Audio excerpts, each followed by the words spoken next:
कौन है?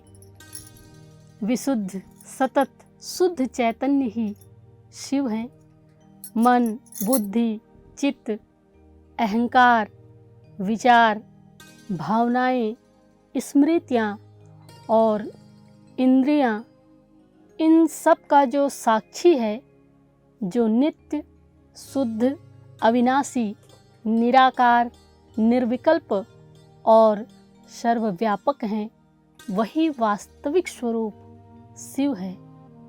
शिव कोई व्यक्ति नहीं है, शिव कोई देहधारी मनुष्य नहीं है, शिव कोई ऐतिहासिक व्यक्ति नहीं है जो कभी जन्मे हों।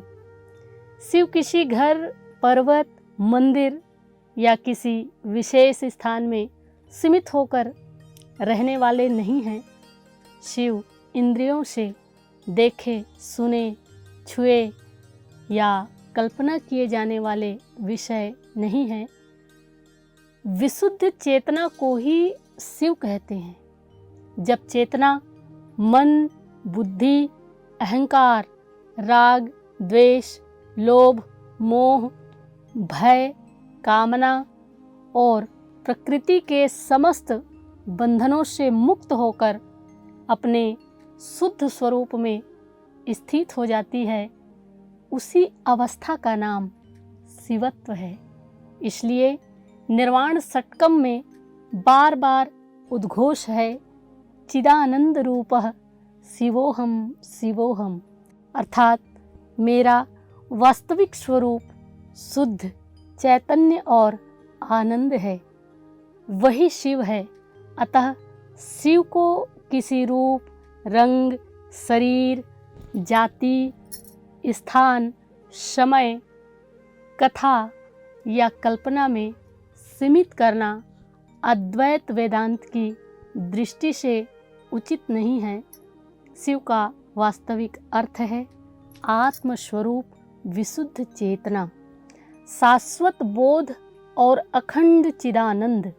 यही संदेश कैवल्य उपनिषद, अवधूत गीता तथा अद्वैत वेदांत की परंपरा में भी प्रतिपादित होता है। शिव कोई व्यक्तित्व नहीं, अपितु शुद्ध चैतन्य है। शिव कोई आकृति नहीं, अपितु आत्मस्वरूप है।